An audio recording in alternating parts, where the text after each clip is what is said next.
नमस्कार. आज आपण आलो आहे खंडेरावच्या मंदिरावर. तर या मंदिराचा इतिहास खूप मोठा आहे. तर आज आपण जाणून घेणार आहोत या मंदिराचा इतिहास. हे मंदिर जे एका टेकडीवर आहे. ही टेकडी 17 एकरची जमीन आहे. या टेकडीची हे जे मंदिर आहे ते 3 गुंठ्याचं आहे. तुम्ही जसं इथं पाहू शकता, इथं मणिमल्ल या राक्षसांचे स्टॅच्यू आहेत. तर एक आभार इथं आहे जे भगवान शंकर आहे, त्यांनी या मणिमल्ल या राक्षसांना मारण्यासाठी रूप घेतलं होतं खंडेरावांचं.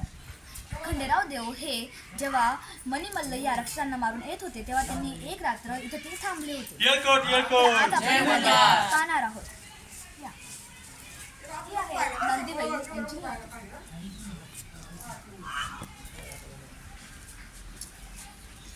हे आहे शंकर भगवानचं पिंड. तुम्ही तर पाहू शकता हे किती भारी आहे.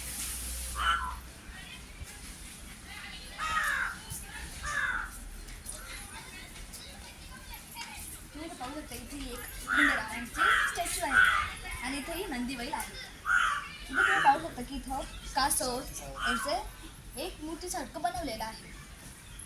तर इथे एक मंदिर आहे. तुम्ही पाहू शकता इथे किती मोठा घंटा आहे. चला आता आपण इथं कोणते कोणते मंदिर आहेत ते पाहणार आहोत. हे बघा, इथं गणपती बाप्पांची मूर्ती आहे. इथं आपण पाहणार आहोत. आता बघा, हे जे मंदिराची जी ही भिंत आहे ती 3 फूट लांब आहे. 3 फुटाची रुंदी आहे त्याची. या मंदिरात खंडेराव यांची मूर्ती आहे जी 4 फूट लांब, 5 फूट त्याची उंची आहे. आणि इथं बाणाबाई आणि म्हाळसाबाई यांची ही मूर्ती आहे आणि ते मूर्ती टोटल 4 फूट उंचीला आहे. या मंदिरावर छत्रपती शिवाजी महाराज जेव्हा सुरतला लुटून जात होते तेव्हा त्यांनी एक रात्र या पर्वतावर विश्राम केला होता. त्यामुळे हे जे मंदिर आहे त्याचं जे इतिहास आहे तो खूप मोठा आहे. तर ज्या प्रकारे खंडेराव महाराज आणि छत्रपती शिवाजी महाराजांनी इथं विश्राम केला होता त्यामुळे या गडला विश्रामगड असेही म्हणतात. हे गड नाशिक पासून 10 किलोमीटर अंतरावर आहे. असे मानले जाते की हे जे गड आहे ते 500 वर्षापूर्वीचं याचं अस्तित्व आहे. म्हणजे हे जे गड आहे ते सन 1200 इसवी सनचं आहे. हे गड एकदम सुंदर आहे. तुम्ही इथं नक्कीच यायला हवं.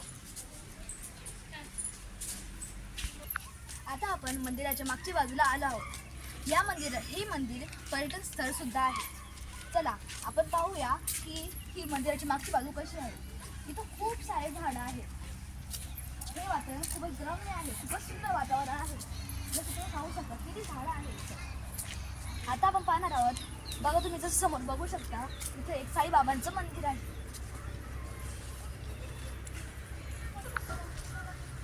हे आहे साईबाबांचं मंदिर. इथं किरण मूर्ती हे लिहिलेलं आहे. तुम्ही पाहू शकता ही मूर्ती किती सुंदर आहे. या मोठ्या मूर्तीजवळ एक छोटी मूर्ती सुद्धा ठेवलेली आहे. आणि तुम्ही पाहू शकता इथं अजून एक छोटी मूर्ती ठेवलेली आहे. या इथं बसण्याची सुद्धा सुविधा केलेली आहे. तुम्ही पाहू शकता इथं असं गोल राऊंड मध्ये खूप सारे चेअर्स असे केलेले आहेत. तर आज आपण पाहिलं हे मंदिर, एक रम्य सुंदर वातावरण, एक रम्य परिसर. तर आपण भेटूया आपल्या पुढच्या व्हिडिओमध्ये. तोवर पाहत राहा. थँक्यू. आज आपण पाहिलेली वास्तू म्हणजे खंडेराव टेकडी.